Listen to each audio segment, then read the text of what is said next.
What's going on, guys? Welcome to another episode review for Spice and Wolf. This is episode 11 and 12, and with me, as always, I have Blue Mhm. Spade. Yeah, so this is, of course, the I would say the first core finale for the show.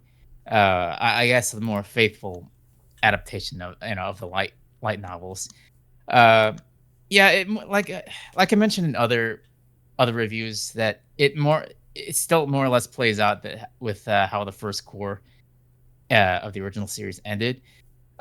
So it more or less it follows up on Lawrence and Holo trying to smuggle some gold coins out to another city to make up for their losses. Uh, for I guess the amount of debt that Lawrence accrued back a few episodes ago. But of course, they run into complications along the way. So with Lawrence alongside Holo go with Nora to escort her sheep that are carrying the gold pieces to another town over, and of course they're also accompanied by like I think one of was it I think it's one of the There's some guy from the, I guess, the Merchants Guild, or yeah I think the uh, Lemurio Trading yeah, Company. yeah, Um, so along the way they are being hunted by wolves at the same time. Uh, of course, they try to rely on Nora's ability to, I guess, to dissuade the wolves from attacking them. But of course, it gets to the point where, uh, where they're literally being surrounded by a bunch of wolves out in the forest. Uh, to the point where like Nora like does her best, but it also takes Holo's you know, I mean, obviously due to the fact that she's a wolf spirit, that she can drive away the wolves herself. yeah. Um, yeah. I mean, Holo eventually has to try to, um, because the wolves do end up surrounding them at some point, and Holo goes off to, well, we find out that there's I guess there's a pack leader of these wolves, and it's another kind of like giant wolf, much like how Holo looks in her true form. Yeah, um and they're I guess they're just determined to hunt Lawrence and the sheep down. So Holo has to go off and try to, I guess, sort of, yeah, like dissuade them or try to negotiate with them. um and I a lot of this, like, it feels like a lot of this happened off screen, because we only get like a Holo, like, about to, like, we see her that she's, like, I guess, about to transform at one point. And I mean, it's kind of assumed that there was like some kind of a confrontation with her and this other wolf.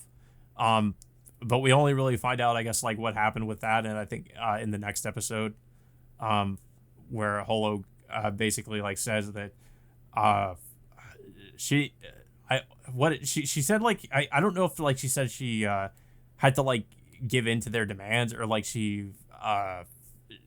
or there was, like, I'm she, not she didn't. exactly sure. It's not really, like, clear She what didn't really happened. say what she did to placate the wolves.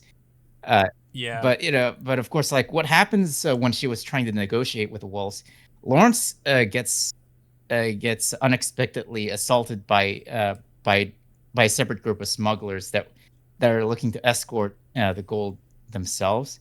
So they end up Mm. attacking him and tying him up to be left for the wolves, to kill him. But of course, Lawrence ends up burning the ropes that are binding him, and of course, he eventually reunites with Holo, which, like I said, she doesn't really go into detail of what really happened during her meeting with the wolves. So she pretty much uh, well, Lawrence, of course, fills her in about what happened and what the smugglers' plans are, is to take the gold themselves and end up killing Nora before they get into town.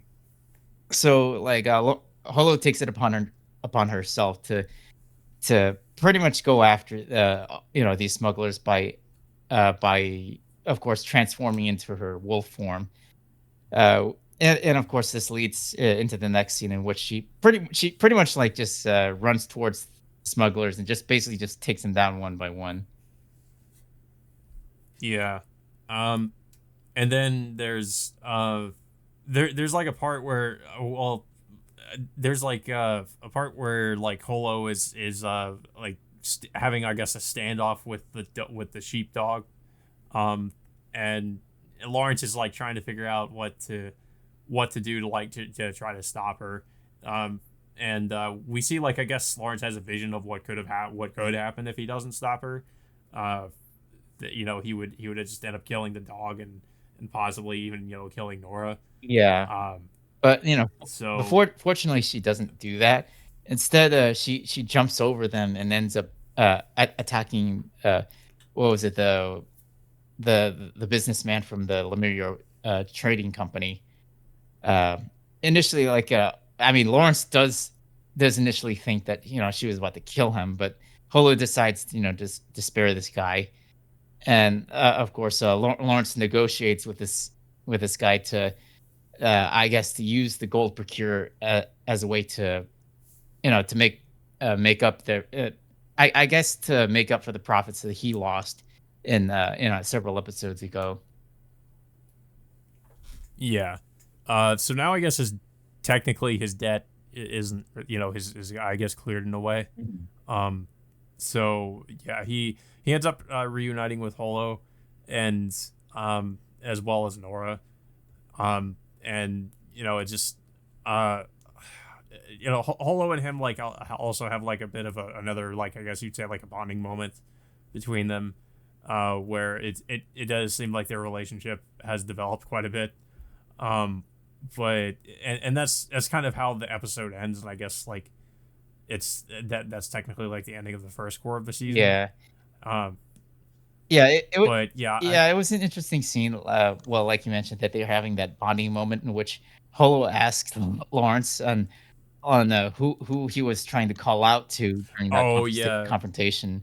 Uh, but before Lawrence can really answer that, he does technically answer that, but he uses the sound of the bell toll as an advantage to, for him to drown out the sound of, who he was trying to call out to. yeah. I'm wondering, like, I don't know if they're like trying to hint at some kind of, like, and I'm pretty sure there isn't one, but like some, like, like how the original series had that kind of, you wouldn't not like a love triangle, but like a woman kind of getting in the way of the relationship of Lawrence and Holo, because it feels like that's like what Nora is kind of like, her character is kind of doing in a way, or they're trying to hint at that. Mhm. But obviously, like, I'm pretty sure there's not really anything that's going to come of that. But I think she's pretty much just there, I guess, for Holo to sort of get jealous, and maybe in a way, like, further advance her relationship with Lawrence, because of she doesn't want Nora to get involved with him or something. Yeah, that Uh, I mean, it's playing out. I think it's playing out a lot more naturally, in this series. I did mention before that, that there was that other character that I mentioned. What was it, Chloe, who was the yeah, anime original character from the original series? That she was kind of thrown in there as, I guess you could say, she was like the third wheel of, like, uh, I I don't know if I really call it that, but yeah. well, yeah, she was basically, like, thrown in there to sort of be an obstacle in Holo and Lawrence's relationship, and I mean, it feels like Nora is in a way kind of that, supposed to be that kind of a character too, that she's supposed to sort of be somewhat of an obstacle as well. Um, maybe just not, maybe necessarily in the same way as, I guess, Chloe was in the original series. Yeah. But, Um, but with Chloe not technically being involved in, in the light novels and the original story, that pretty much almost clears the way for Holo and Lawrence to, I guess, to, I guess, to, um how do I say this correctly? I guess, yeah, like, for their yeah, relationship to yeah, progress. further their relationship a lot more naturally than they did back in the original series. Even with Nora being Yeah. there, I think, Nora would likely be accepting of, those two being together. Yeah. Um, yeah, I mean, obviously, like, I guess a, opposite to, like, I guess, a character like Chloe, like, she's not really an antagonistic character, or a character that's like that's like malicious in any way. Like she just happens to be there, and she's just kind of a nice girl, and Holo just kind of gets jealous because of that. Hmm. Not necessarily because of a character like Chloe, who's just trying to, uh, I guess make romantic advances towards Lawrence. Um, so I guess it's a little bit different than how that from the original series. Yeah, I mean, Uh, back in the original series, uh, she did express some amount of romantic interest towards Lawrence. So that, yeah, that kind of threw a wrench in that just a little bit. But no, with Yare being there, it doesn't have that same dynamic anymore. So now it's just like Lawrence, Holo, and then of course there's Nora, uh, who's also there. But I don't think that, like I said, Nora is not going to be as much of a, as much of an obstacle as Chloe was. yeah, yeah. But I think this is a good place to, I guess, end the first core of the season. But I don't really have much else to say about the episodes, though. I don't know if you have anything else to say about Yeah, it. it like I mentioned before, it more or less played out the same way as back in the original series. I am curious of like where it goes from here, because now things will get interesting now that they're going to start adapting, you know, the actual parts of the story rather than just throwing in some anime original content. Yeah, because the original series in this season two, as far as I know, had quite a bit of anime original material. So I think that's probably where we're going to see the most differences. Mhm. So yeah, I'm interested to see what they're going to do going forward. I think though we're probably going to see the most changes in the second half of this season. But yeah, so that all being said, guys, until next time, we will see you all later.